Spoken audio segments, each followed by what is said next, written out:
বাংলার কোন এক সময়ে হরিহরপুর নামে একটা গ্রাম ছিল। সেই গ্রামে বাস করত পিলু নামে এক কৃষক। সে ছিল খুবই পরিশ্রমী এবং সত্যবাদী, কিন্তু অনেক পরিশ্রম করে অনেকগুলো মাঠ নিজের নামে করে নিয়েছে। আর এটাই গ্রামের মানুষ পিলুকে দেখে অনেক হিংসা করত। আর পিলুর দুই ছেলে ছিল। বড় ছেলে, তার নাম ছিল রাম।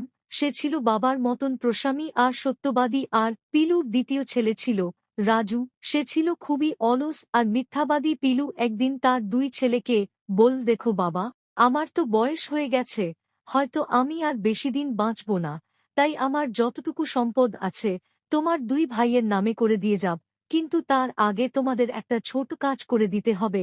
হ্যাঁ বাবা, বল কি কাজ করতে হবে? আমার নদীর ধারে দুটো জমি আছে, দুজনেই চাষ করবেন। যার জমিতে বেশি ধান হবে সেই বেশি সম্পত্তি পাবে। এই বলে কি শখ চলে গেল। পরের দিন সকাল হতে না হতে কি শখের বড় ছেলে রাম মাথায় একটা বস্তা নিয়ে মাঠের দিকে এগোতে শুরু করল। আর ছোট ছেলে রাজু তাকে যখন কাজের কথা বলে, না না বাবা, আমি এত সকালে যেতে পারবো না, দেখতে পাচ্ছ না আমি এখন গেম খেলছি, আমি কালকে গিয়ে করে নেব।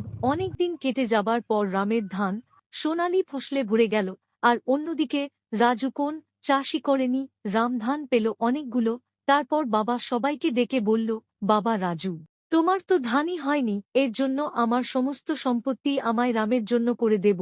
তখন রাম বলল, না না বাবা, তুমি এমন কাজ করো না, রাজু তো ছোট, হয়তো ভুল করেছে, আর ও এরকম করবে না। আর ও এবার আমার সাথে কাজ করতে যাবে। আর যা জমি আছে আমাদের দুই ভাইয়ের সমান ভাগ করে দাও। রাজু নিজের ভুলগুলোকে সব বুঝতে পারল এবং সে বলল, হ্যাঁ বাবা, আমার ভুল হয়ে গেছে, আমাকে ক্ষমা করে দাও। এবার থেকে আমিও রামের সাথে কাজে যাব।